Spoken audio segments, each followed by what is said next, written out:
I know we have.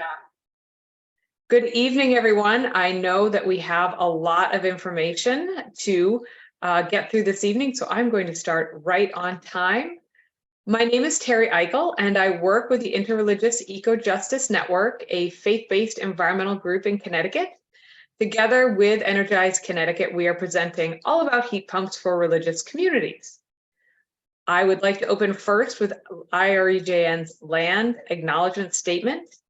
We acknowledge that Connecticut, Algonquin for land on the Tidal River, is the traditional home of Mohegans, Pequots, and many other tribes. We are grateful for our Native people's care for their home and will strive to preserve it for the next 7 generations.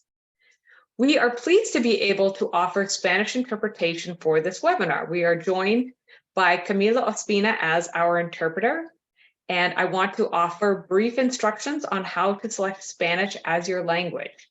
At the bottom of your Zoom screen, you should see a globe with the word interpretation. Click on that, and from there, choose Spanish, and in the same box, choose mute original audio.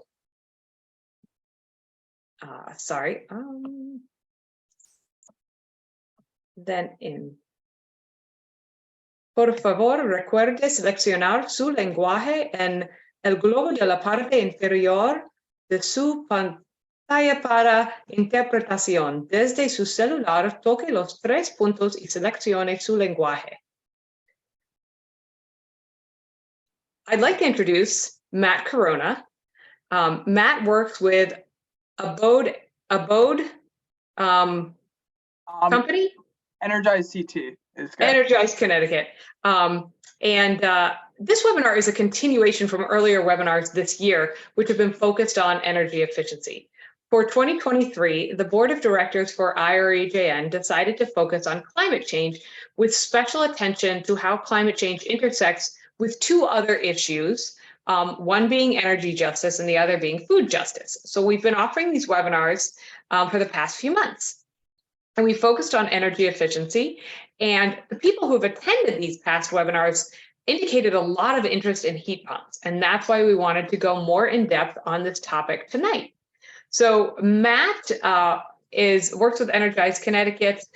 He graduated from Nazareth College in 2020, and he's been working on the heat pump program with a lot of success. He's a native of Connecticut, and he is very excited to be able to be doing this work. He loves hiking. So Matt will introduce Mark from Heat Smart Alliance, who will tell you his experience in putting in a heat pump system at his house of worship in Massachusetts. After the presentations, we will have a moderated question and answer session. So please put your questions in the chat or the Q&A. So now I'm going to give it over to Matt. And Matt, I want to remind you to do what I just did not do, which is speak slowly for Camila, because I speak very quickly. It's a huge challenge. Welcome, everybody. Matt, you can take it away. Thanks, Terry. So, hey, everybody. My name is Matt. I'm with Energize CT, and I'll talk a little bit more about what that is. But as Terry mentioned, I grew up in Connecticut from the Waterbury area, and I'm happy to be here helping folks figure out if heat pumps make sense for their home or their congregation. And so I'm going to share my screen. So tonight, I'll talk about heat pump technology pretty generally. I'm going to use some examples and we'll look at heat pumps in homes, but a lot of the same information that I'll be talking about here will be applicable to any building, including houses of worship. And Mark, who will be presenting after me, will talk a little bit more specifically about what his congregation's experience was installing a heat pump. The technology is going to be very similar between the types of buildings. So we'll look at the technology pretty generally now. So we'll go over Energize CT. We'll talk about the heat pumps. why they're awesome, why a home might want to, or any building might want to consider a heat pump, and some of the available resources like financing and rebates, etc. So quickly, Energize CT, basically we're an energy efficiency program sponsored by the utility companies here in Connecticut. So just to be clear, I work for a consulting company that helps to run this part of the program. So, ultimately my goal is to help people make smart energy choices and get them the information they need to make those choices. Our number one goal is to help people save money, use clean energy, use less energy, and Energize Connecticut does not make any money off of what people choose to do with their homes or businesses or houses of worship. So now we'll talk about heat pumps. So at the most basic level, what is a heat pump? A heat pump is an all-electric heating and cooling system. So you get 2-in-1 heating and cooling. And heat pumps are moving heat rather than creating heat. So a conventional heating system like a furnace or a boiler creates heat. It's burning fuel to create heat. A heat pump is moving heat that already exists from one place to another. So in the summer, a heat pump can cool your home just like an air conditioner does by moving heat out of your home. In the winter, a heat pump does the opposite. It'll move heat into your home from outside. And even when it's very, very cold out, a heat pump can still, move enough heat to keep a building warm. It's the same technology as your air conditioner or your refrigerator. It's not new technology. Refrigeration has been around for a long time. Heat pumps now are very cost competitive and capable of heating in our cold climates. We'll talk more about that. So broadly, there are two big types of heat pumps. So this is a ground source heat pump. It's the same thing as geothermal heating and cooling. So it's using the heat from the ground to heat the building. So using the same principles, just drawing on the stable temperature of the earth to heat and cool a home or a house of worship. And so because the ground is a stable temperature all year round, a ground source heat pump or geothermal can move that heat into your home and be very efficient, even when it's very, very cold outside. Air source heat pumps are the other broad category of heat pump. So an air source heat pump looks a lot like a conventional air conditioning system, except it can move heat in the other direction as well. So in the winter, again, it can heat your home even in very, very cold temperatures. There are air source heat pumps now that are rated to work efficiently down to like -30 degrees Fahrenheit. So there are some units now that can keep up in very, very cold climates. Of course, you want to design the system for the climate of the building you're installing it in and for the needs of that building. In the summer, heat pumps can move heat out of your home just like, or business or any building. I'm used to saying home so much. They can move heat out of your building just like an air conditioner does. So if your building doesn't have air conditioning already, it's a great way to add air conditioning and also offset your fossil fuel usage. So, as far as inside of the building, there are a few different ways that a heat pump can look. So essentially, there are ductless and ducted systems inside a home or a building. It's an outdoor unit connected to an indoor unit with a refrigerant line. That's how the heat's moved.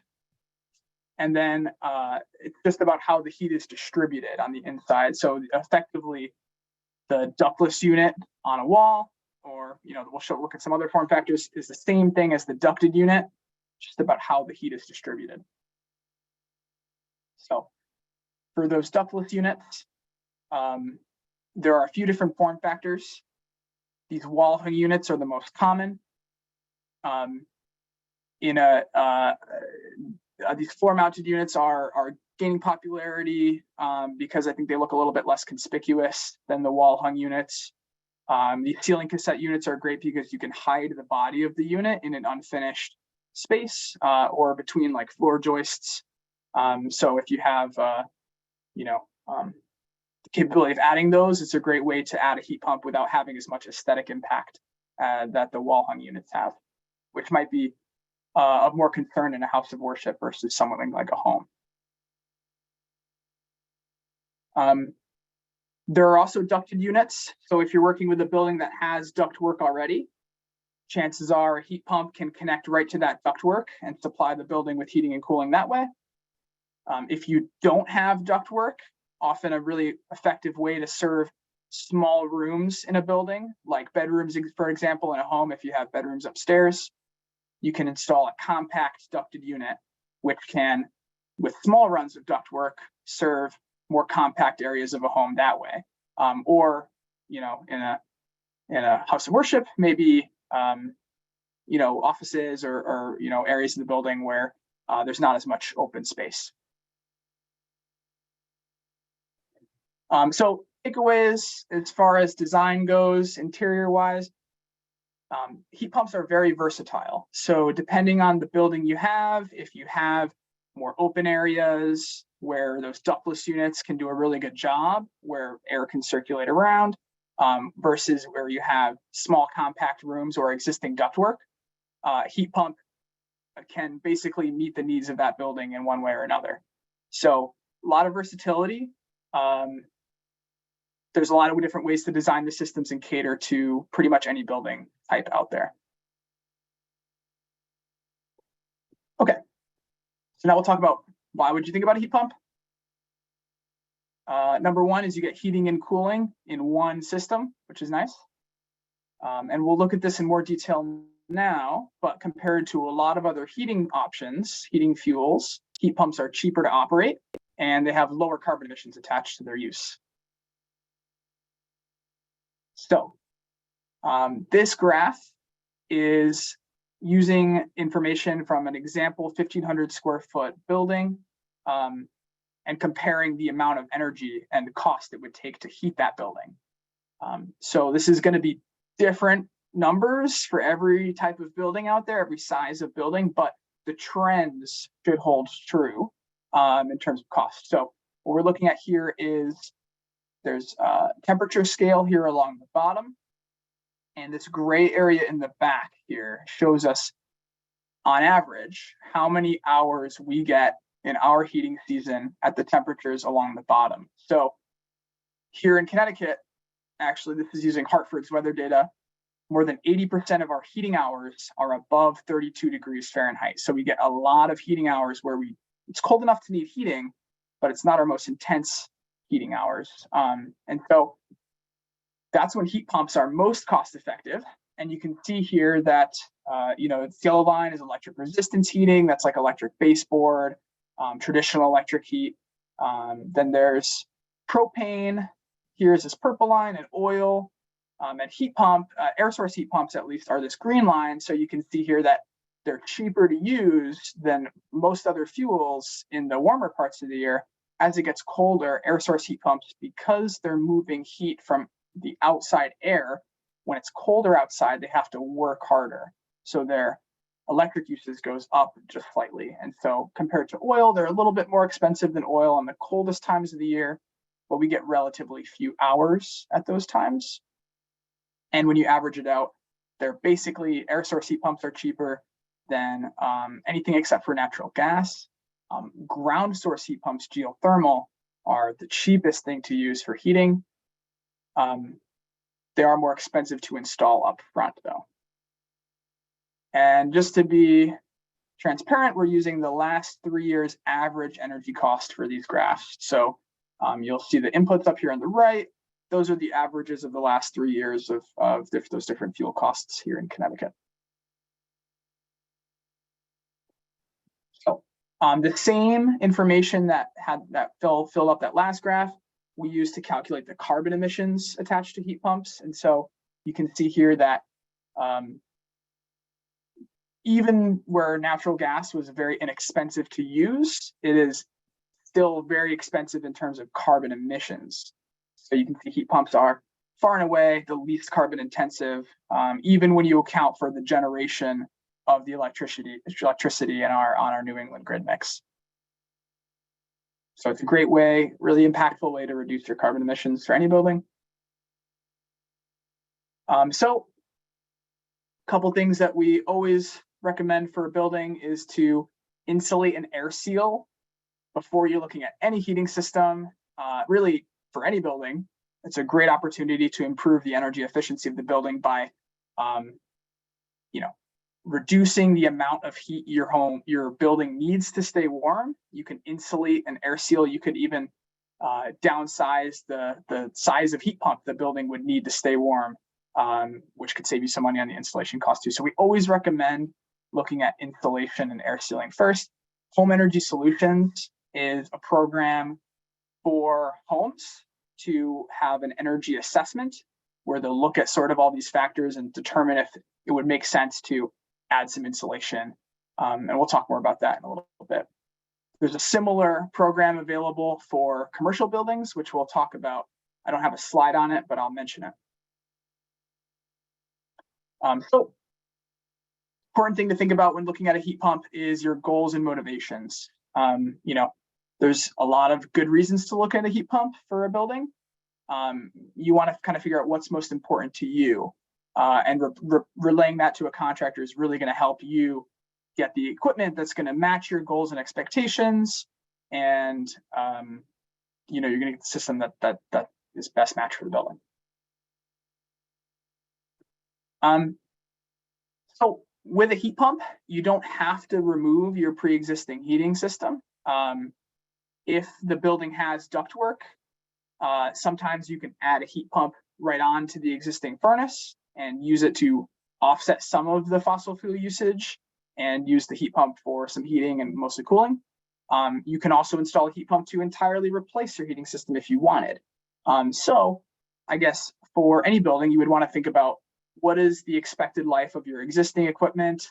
If you did add a heat pump, is your goal to add cooling? And you would just hope to use the heat pump to offset some of your usage, or are you going to size and design the heat pump to do all of the building's heating and cooling? So those are different goals. And so thinking about your existing equipment, are you planning to, is it at end of life already and you need to replace it in the near future? Is it pretty new and you just want to add cooling and you want to keep that as a system that's going to, do your heating at the coldest times of the year?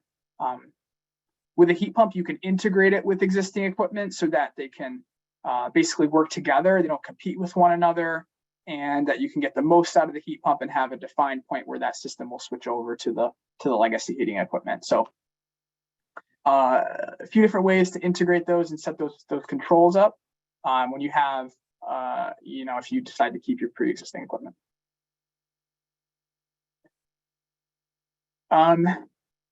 As far as design goes, again, this is tailored mostly to homes, and Mark is going to talk in more detail on sort of the design that made sense for his congregation. But again, like a lot of the basics can be applied to really any building here, but we will look at a specific home. So one thing to think about is zoning with the equipment. So those ductless units we looked at are each their own heating and cooling zones, which is great because you can sort of keep one area of the building a little bit warmer or cooler than another. Not huge temperature swings, but a few degrees is fine. So zoning is important for any building. So we'll look at an example home here. This is a 1,500 square foot floor plan. And you can see, we'll look at 3 different designs here. So there's this floor plan. You can see you've got more of an open space down here on this the left side of the home. It's got a kitchen, living room, dining room area, and down on the other end of the home here we've got 2 bedrooms down a hallway. So this is a 1-to-1 ductless unit in the more open spaces. This would be great for addressing a comfort issue in the home. If you had a drafty or uncomfortable living room, for example, this would be a great way to address that comfort issue for a pretty low cost. 1-to-1 heads are not super expensive. But as a whole home solution, this one ductless unit probably is going to need help at the coldest times of the year. It's not going to keep those bedrooms as warm because they're down the hallway. So this would be great as like, in place of like a wood stove or something like that in a home, but not as a whole home solution. This example, on the other hand, has ductless units in every room of the home. This is sometimes the best way to go or the only design for a home. That makes sense. But sometimes having ductless heads in a small bedroom, sometimes the heads are oversized for those small spaces. So we tend to recommend, if you can, to install a compact ducted unit to cater to small rooms when you have unfinished attic or basement space to add in those units with the ductwork. So where you can serve small compact rooms with one unit to have small runs of ductwork serving multiple small rooms, that typically makes a lot of sense if you can do it, if you have the unfinished attic or basement space. But sometimes the ductless heads in every room are just what makes the most sense. But in this case, you can have, reduce the number of heads you need and still cater the space just as well.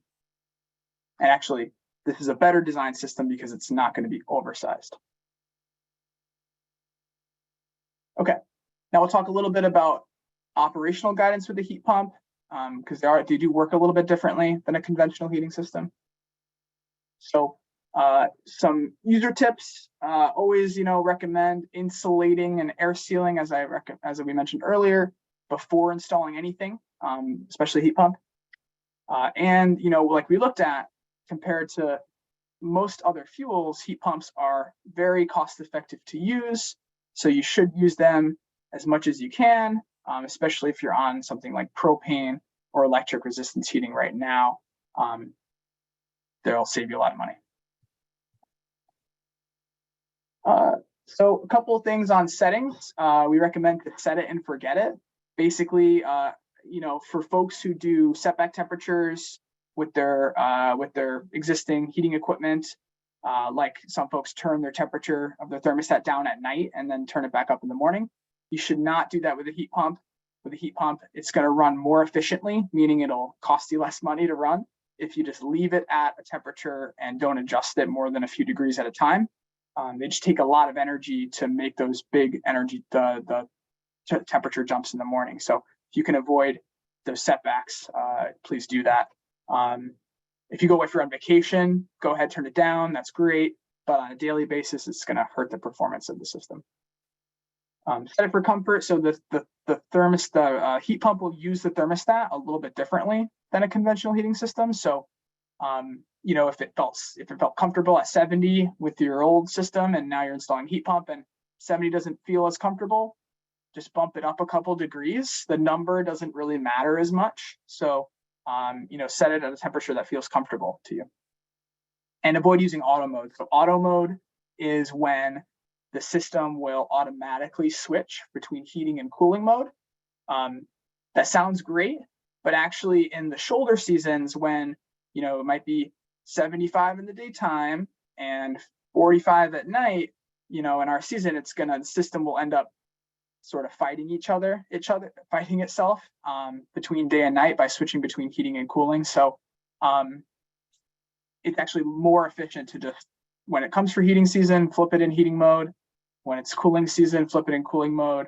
It's not gonna make the biggest difference in the world, but it will increase the efficiency of the system. Maintenance tips, clean the air filters. If you have a ducted system, you should already be doing that. If you install a ductless head, a ductless heat pump, usually you can pull up the grate and pull out the filter, clean it just like you would like a air conditioning system or a window AC. It's like hit it with a paper towel. You want to keep the outdoor units clean. So in the maintenance contract, they should, clean the outdoor units every couple of years or so. You should also just make sure that no big like leaf piles accumulate near them or fallen branches, things like that. They should also be built on stands to avoid like snow and ice buildup. And lastly, have this equipment serviced. I always recommend service contracts for any heat pump system or any system in general. That's what's going to, annual checkups and maintenance are what's going to help the system live its full expected life. And now we'll talk quickly about some resources that are available to make these upgrades. So we've got the Home Energy Solutions Program. That is a subsidized energy assessment for any home. You can get for a $50 copay, get a whole analysis of the home's energy performance, rebates on the recommendations they make, and they'll actually do some work on the home while they're there, all for that cost. There's also an income eligible version of that program where if you're under the income guidelines, you can get a lot of the recommendations they make, like attic insulation, entirely paid for. So for elderly folks on a fixed income, these programs are really, really beneficial, or for anyone who's looking at income. We'll talk quickly about the rebates for heat pumps now from Energize CT. So there's a lot of money from Energize CT to make these systems more affordable. So for residential project, and I'll talk about the commercial rebates in a second that will be applicable to houses of worship. But for residential, there's an instant discount from the contractor, $250 per ton, and $1,000 per ton mail-in rebate from Energize CT as well. So the tonnage is the size of the equipment. So a larger building will need a larger system, and that will mean a larger rebate. So most homes will be between 2 and 5 tons. House of worship can be much bigger. So ground source heat pumps for residential, again, $2,000 per ton. It's all in the mail-in rebate side this time. So there's no instant discount for ground source heat pumps, just mail-in. And then for commercial, this is going to be houses of worship here. There's a few different types of heat pumps. We didn't talk about VRF systems, but they're like air source heat pumps. They're just a little bit more advanced.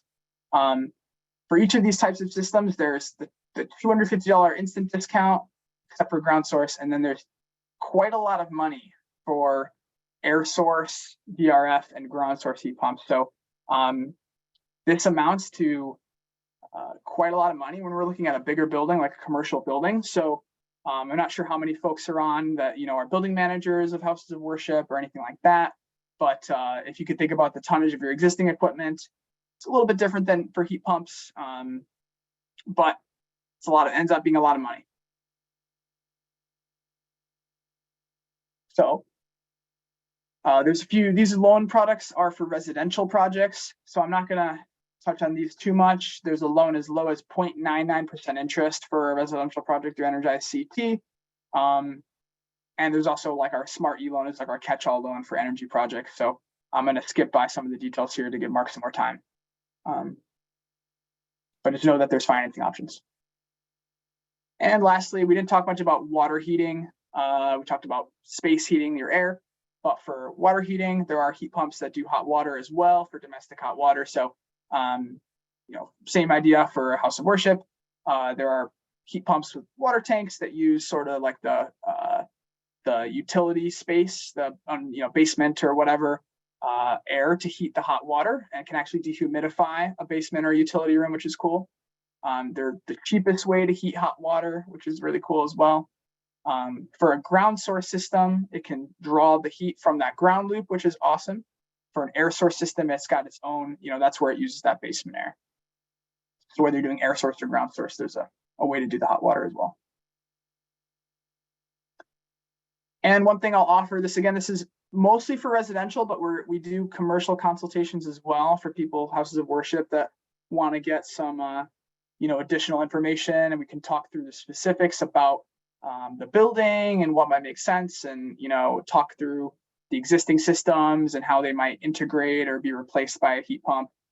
So if anyone wants that service, we do residential, commercial. We can meet you where you're at, whether you are already starting with a project or are just getting off the ground or just thinking about it. right on our website, heat pump consultations, and you'll get someone like me or my colleague Luke, who will be able to talk you through your project in your home or house of worship or business or whatever building at no cost. And then lastly, we've just got our pool of qualified contractors. We make sure that they're insured, licensed, and trained. And those are the people who are going to be able to use the rebate program. So, it's our heat pump installer network. And you could find that right on our website. We've got a tool you can search by zip code and find a contractor near you. And you can specify for commercial, for a house of worship, or residential for a homeowner. And yeah, it's a great place to start looking for contractors. You want to make sure that they're on the list so you can get the rebates. And then normally I think we would take questions, but I'm going to hand it over to Mark, who's from the Heat Smart Alliance. And maybe Mark, you can spend 30 seconds or so describing what the Heat Smart Alliance is. That would be awesome. But Mark will talk about his congregation's heat pump project.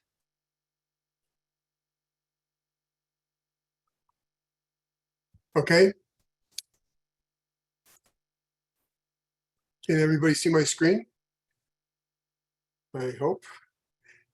I can't hear them, but you can hear me. So my name is Mark Morgan. I work with, work's probably the wrong word. I volunteer with a company or group called the Heat Smart Alliance. We're a number of people in Massachusetts that are focused on heat pumps and primarily residential activity.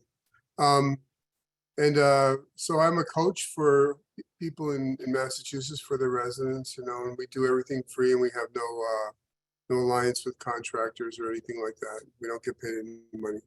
And but I also attend a church, which is the picture that you can see on the screen, Faith Lutheran Church in Andover, Massachusetts. Andover is north of Boston, very close to New Hampshire, like 5-7 miles from New Hampshire.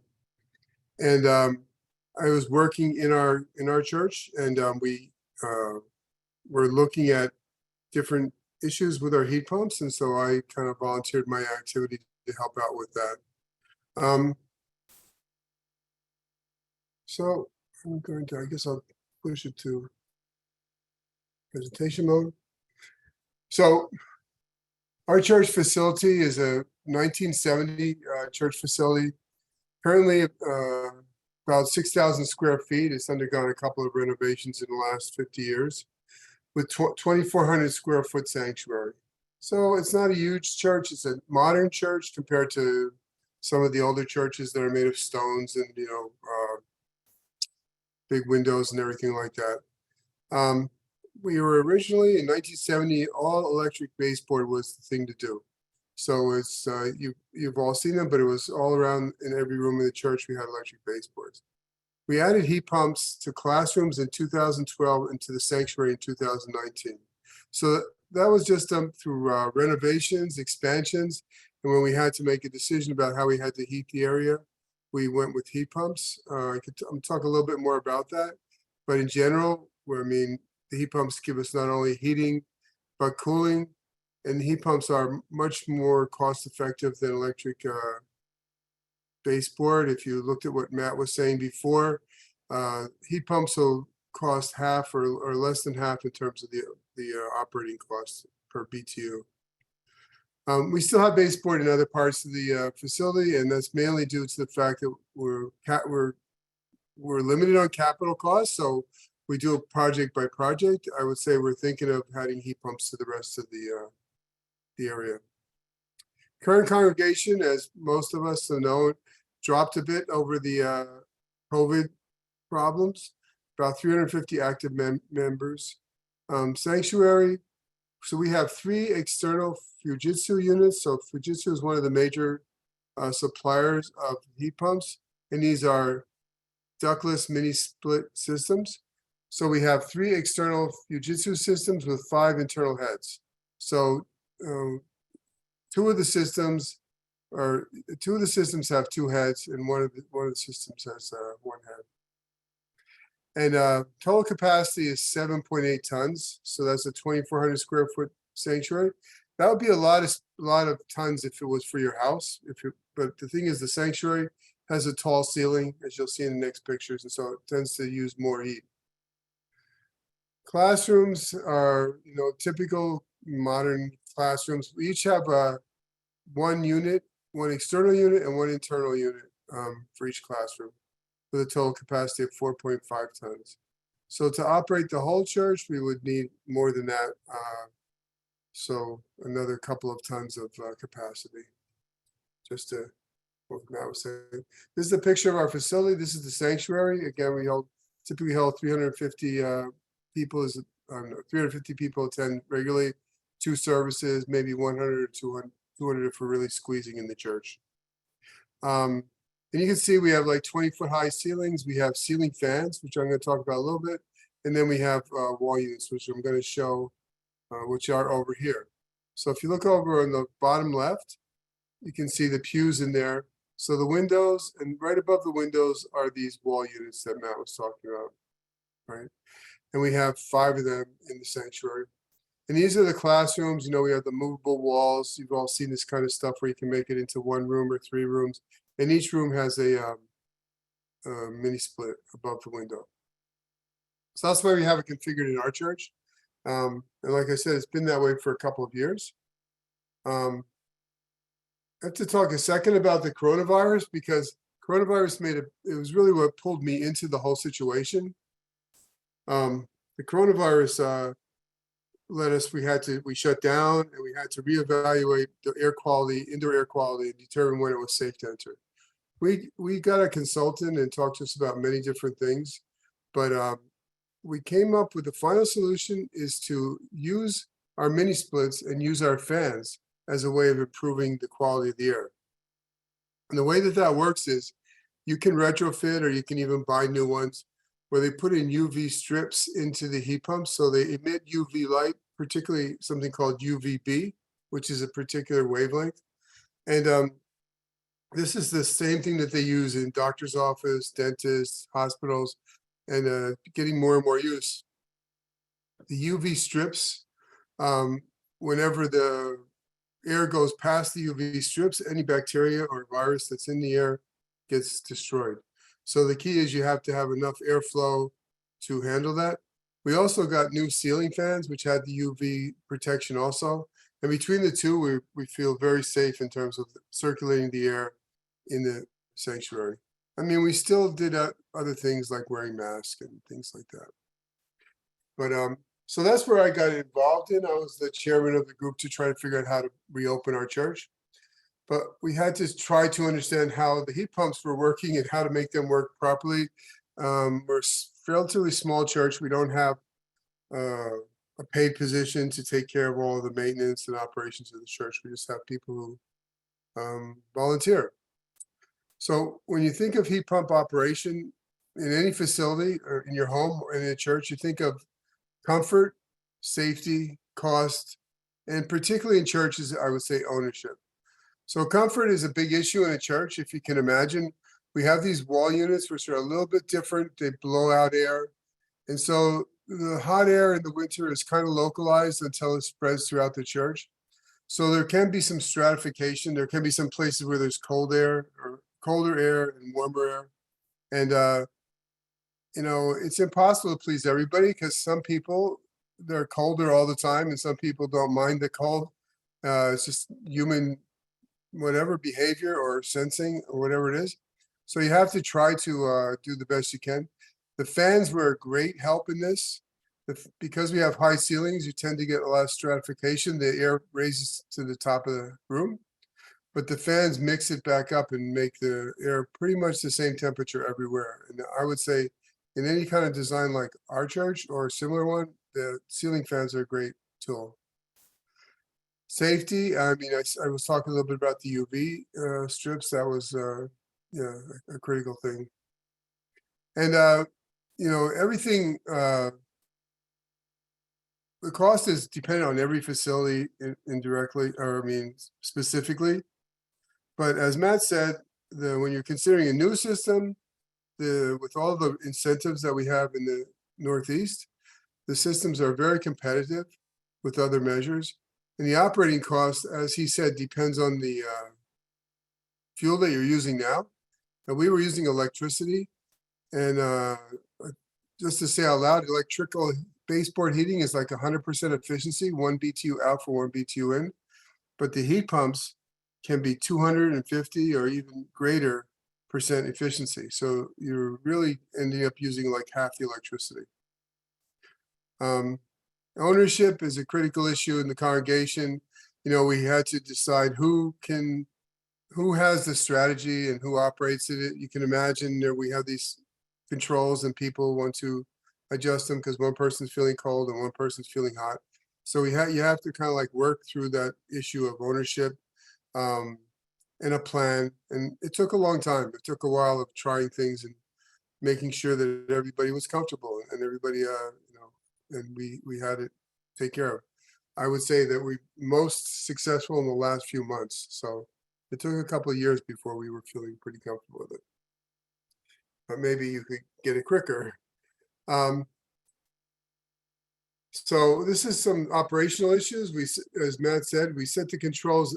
The thing about the set it and forget it strategy for homes is that churches are a little bit different. Like, depends on your church if you're going to use the facility a lot during the week or if you're going to just use it on Sundays. And so if you're just going to use it on Sundays, it's more like what Matt said, like you're going on vacation. And so you don't need to heat the building continuously. And but we still had to get over the fact that we wanted to like turn it off and turn it on like over a short notice. So we decided this winter, we set the controls for 60 degrees during the week. So even in the sanctuary where we had some use with like organ practice, choir practice and things during the week, pretty much every day there was something going on for an hour or two. And then Saturday evenings, we wanted to get the temperature up to 72 degrees because that was what was required to heat up the whole building. You have to think about heating up the structure as well as the air. So it takes some time, just like it does in your house. And we use the fans to help distribute the heat. In the summer, we're just turning it on 72 on Sunday morning. The experience that I've had is that the air conditioning works very quick and is very effective. And the heating just takes a little bit longer. I think that's probably because, you know, we're talking about 72 inside and 80 or 90 degrees outside. But in the winter, we're talking about 72 inside and maybe 32 or 0. So there's a bigger difference and it just takes more to heat up the whole structure. And the classrooms are relatively small. Let's say they're about 15 by 20 foot classrooms. We really just turn it on and off when we use the rooms. And they don't get used only on Sundays pretty much. And they heat up the rooms very quickly. It's very effective. Electric baseboards are set to minimum in other areas and increased on Sunday. We can't let, it's just like your home. You can't let it get cold during the week or else you could freeze water pipes in the structure. So need to watch out for that. The conclusion slide, I have a lot less slides than Matt, but I'm happy to answer any questions tonight, or if you can get my email address or whatever, happy to help with anybody who's having problems.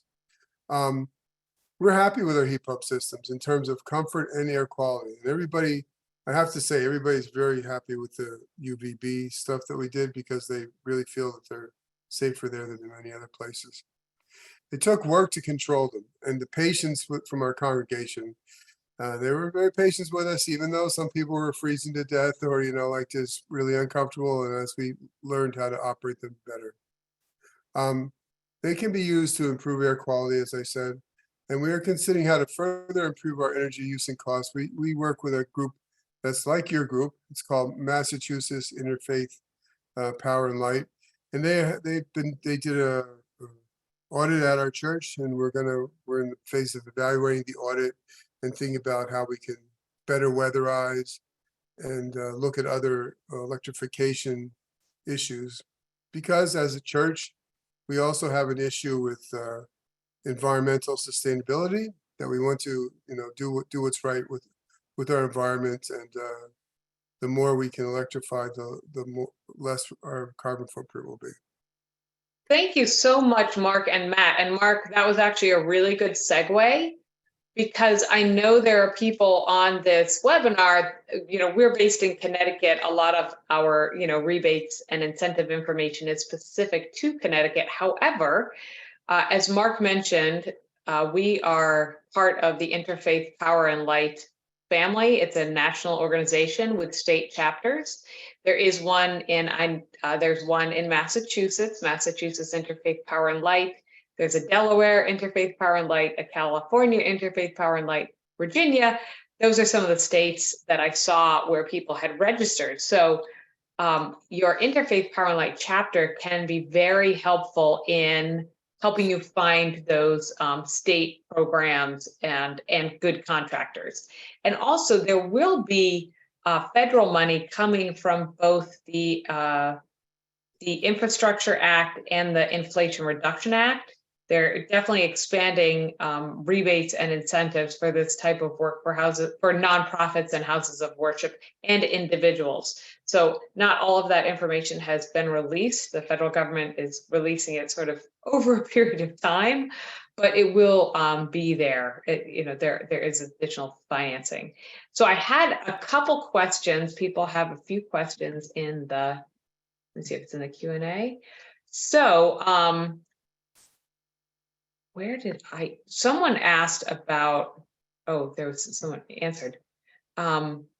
Peter said, for the examples you gave for the undersized or oversized Just Right systems, what is the square footage of the house?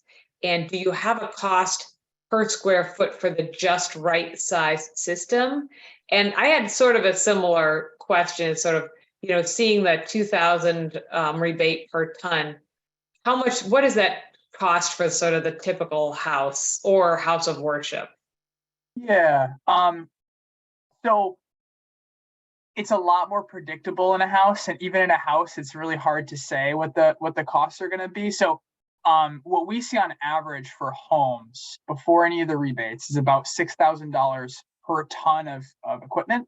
So the tonnage again is the capacity of the units, like how much heat they can provide. So a home that needs more heating will get a larger system.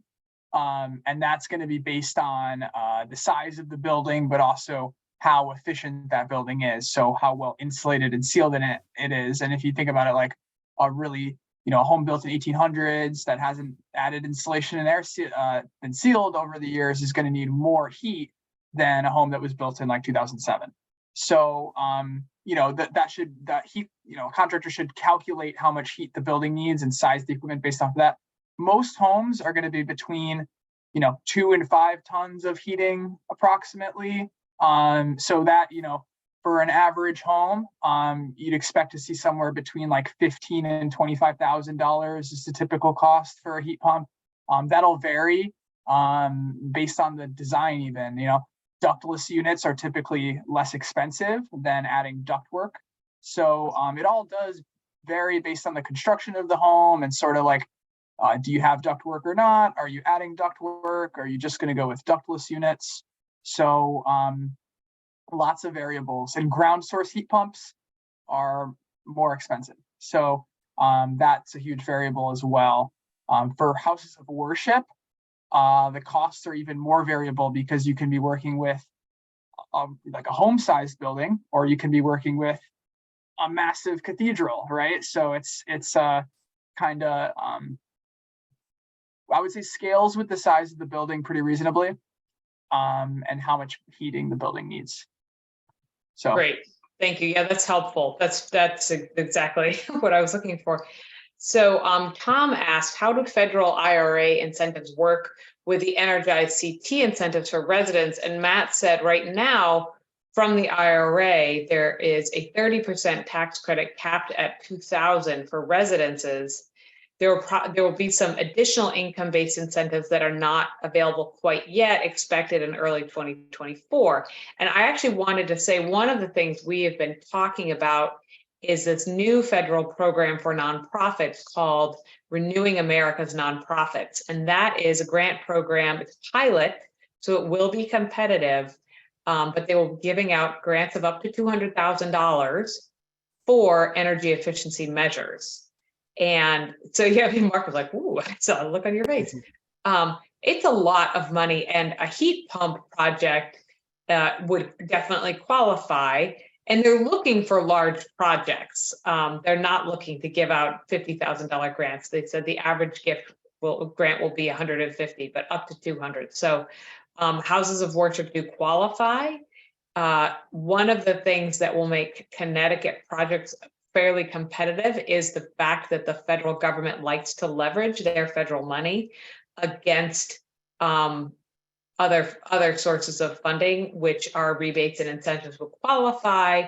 And also churches and synagogues and mosques are very generally pretty savvy when it comes to doing a capital campaign. So if the congregation were willing to say, we have these rebates and incentives, we have financed it for 3 years, and over that time, we will do a 3-year capital campaign to cover it, that will show a level of commitment to the federal government that makes them feel good about, leveraging their dollars. So that's something that's coming. But as and Matt, I don't know if you want to expand on the incentives. I know that most of the money in the IRA is tax incentives and rebates and credits, but the IRS has not yet released what that looks like.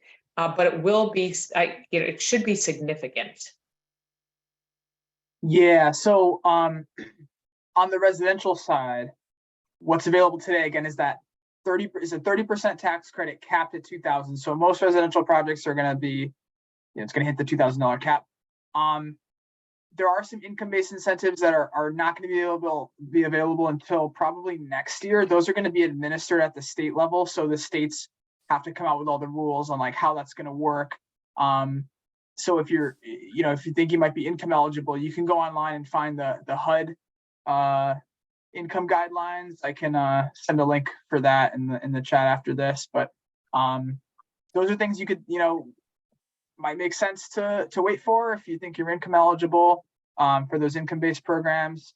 The federal incentives for the tax credits, at least for houses of worship, I just read online today, are, I think, as you mentioned, Terry, we don't have the guidance from the IRS yet, but the tax credits for residential projects are available. It's at 30% capped at $2,000, and then the rebates are income based, and those are going to come out next year. We don't have that much information on those yet, other than the income guidelines. So Ed wanted to know do you have any sense of the timing for the availability of those grants? And Ed, if you're talking about the Renewing America's Nonprofits, the timeline is very short. They just released the text about 10 days ago, and the actual proposals are all due August 3rd. So it's very fast turnaround. However, I will send out the link. Anyone who's interested in participating, a congregation will be considered a subrecipient in the language of this particular grant program.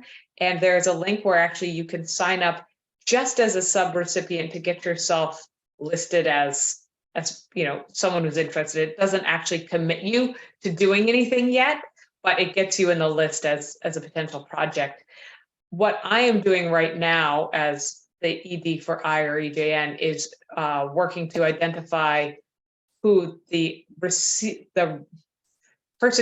organization will actually receive the funds. So the subrecipients would receive the funds from a prime recipient, and the prime recipient would be a larger nonprofit. It could be us, it could be the Interfaith Power and Light people, it could be a group in Connecticut. So I'm basically trying to identify how many houses of worship in Connecticut would like to apply, because that will help me figure out the next steps for finding the right prime recipient for you guys to all go under. So someone asked, what are the advantages to the electric versus natural gas heat pump? So, okay, is the question like the advantages of natural gas versus a heat pump? Or because a heat pump, all heat pumps are all electric. So there's not like a natural gas powered heat pump.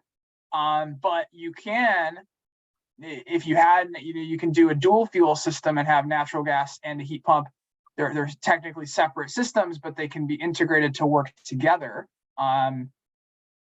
Is there any way we can get unmute that person to get clarification on the question?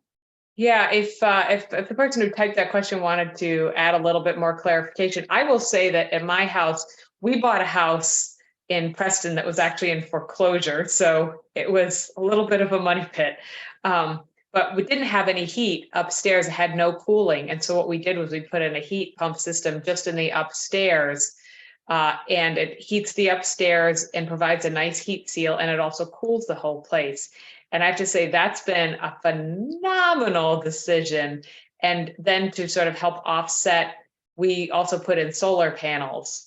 So, a lot of our heating and cooling is, purely renewable. And just actually as a little segue to that, we are doing a webinar on solar for houses of worship on June 28th. So you can also attend that. Someone asked about the incentives and if you could take advantage of both of like sort of multiple sources. And my impression has been, yes, the incentives and rebates stack. So the state incentives will be available and the federal incentives will be available, and they will all combine to a glorious buffet of incentives that you can take advantage of. Is that correct, Matt? You're nodding your head. Yep. Yeah. So again, we don't have all the guidance on the federal stuff for houses of worship quite yet, but it's my impression, at least for the tax credits, that you can use both for definitely the federal and the Energize CT stuff. Those income-based rebates supposedly we'll be able to use both, but again, we don't have all the details on those quite yet. But the tax credits definitely, yeah. Susan wanted to know, with all electric heat pumps, would you also need to install backup generators to ensure continuous operation? In our area, we lose power on a regular basis, often for several days. So yeah, that's a good point. So it all kind of depends on where you're located and your exposure to power outages. Heat pumps use quite a bit of electricity. So if you were to have a generator for a heat pump, you would want like a standby generator, which are like mounted on the ground and provide enough electricity for a heat pump. Or solar with battery storage is also possible for heat pumps. Other than that, it depends on where you're located. Like for myself, I'm in the Waterbury area, for everyone's reference. And for me, I rarely get power outages. If we did, they last a few hours at most. So for me, I wouldn't be so concerned about a backup. But like in your scenario, where you mentioned if you do get power outages with a few days, those are things that you might want to have a backup, a standby generator or a solar with battery storage. And as Terry mentioned, there is synergy with solar as well, because when you're not, using it as a backup, you can power the heat pumps or the rest of your home with the solar too. David wanted to know, can Mark share a ballpark of what it cost for the heat pump for just the sanctuary? Well, I suppose it's similar for other churches. We have people that are in control of different things for a period of time. They change, they leave, and nobody knows where anything is. So I tried to get that answer myself, and I can say I don't know what the answer is, but I think maybe Matt would shake his head too, but that we have 7.8 tons and we have 3 outdoor units and 5 indoor units. So, I would guess that we're talking 30, 40, I guess at the high end, it would be 50, something like that. Like, I don't know the exact price. I also know that a member of our congregation did the work, and I think he didn't really charge much for his labor. So that was a different issue too. But if you say like there's 20 to 30 for 5 tons, and this is 8 tons, it'll scale. It's just the same as a house, so maybe 40 to 50 is a good guess. Thank you, Mark. Mark, actually, Susan had a question. How did you start evaluating the systems? Did you do an engineering study or work with a specific energy assistance program or contractor? Yeah, we had a contractor and he did the analysis of the building. He did the manual J, which is the analysis of what the heat demand of the different rooms is, which is important because in the sanctuary, it could be made of stone walls or it could be made of, typical wood and drywall and with insulation. And that all makes a big difference. The windows could be highly insulated, or they could be picture windows or like single paintings that are going to be very porous to heat. So it's really important to do a heat analysis of the building. And thank you for folks.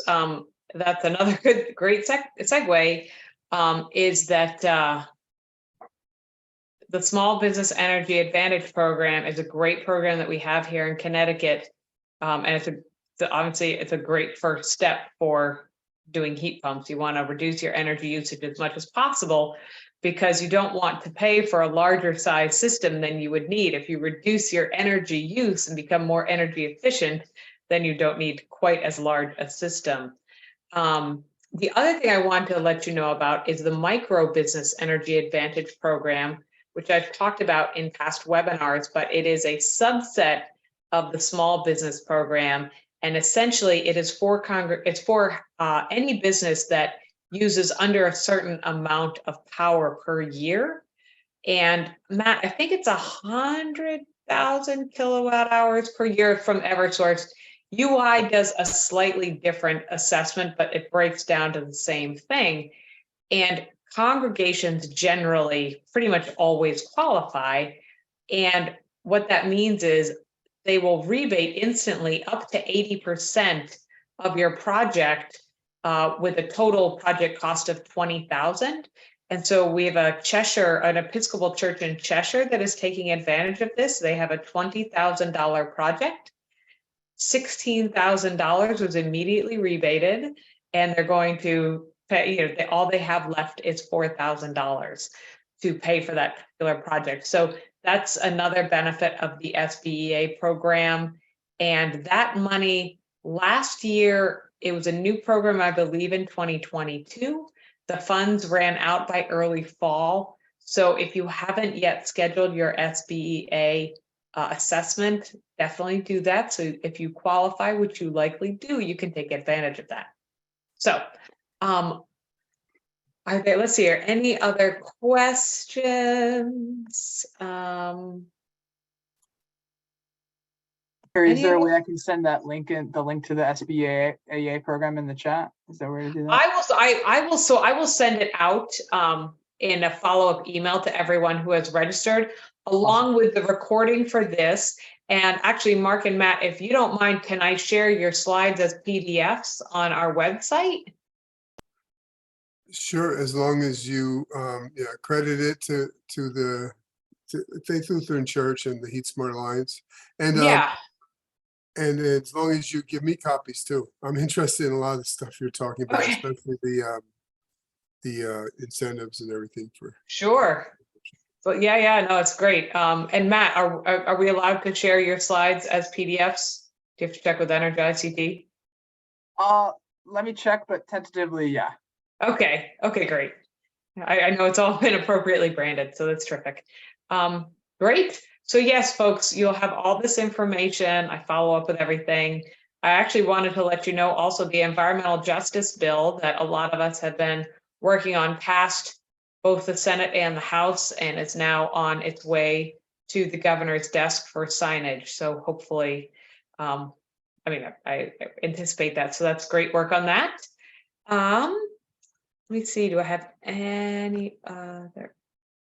Oh, Peter Festa. Oh, from so the Episcopal Church that I just mentioned in Cheshire. Peter is actually on this call, and he said they're doing $4,000 on a zero interest loan over 48 months, and the electricity savings is more than the payments. So it's a win-win all around. Great, thank you, Peter. So any other? We're a little bit past 8 o'clock, and I want to be mindful of everyone's time.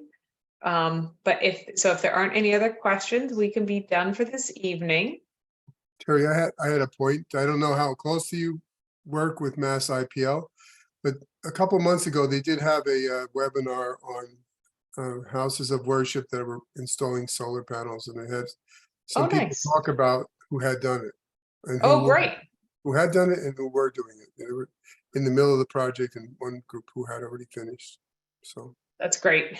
That's Yeah. awesome. Well, yeah, I'll reach out to them. We're actually going to be doing sort of a co-branded project on the Connecticut River with Massachusetts, New Hampshire, Connecticut, and Vermont, because the Connecticut River goes through all of those states. We're gonna figure out something fun to do. So, all right. Is everybody good? It looks like. Nope, everyone's just saying thank you, very informative. Matt, Mark, thank you so much for being with us. Camila, thank you so much for providing us with interpretation. Everyone, thank you so much for being here with us tonight. I will follow up. Feel free to reach out. And if your congregation is not yet a member of the Interfaith Eco-Justice Network, I highly encourage you to join. So thank you so much, everybody, and have a great night. great night. Thanks, everyone. Take care. Thank you, guys.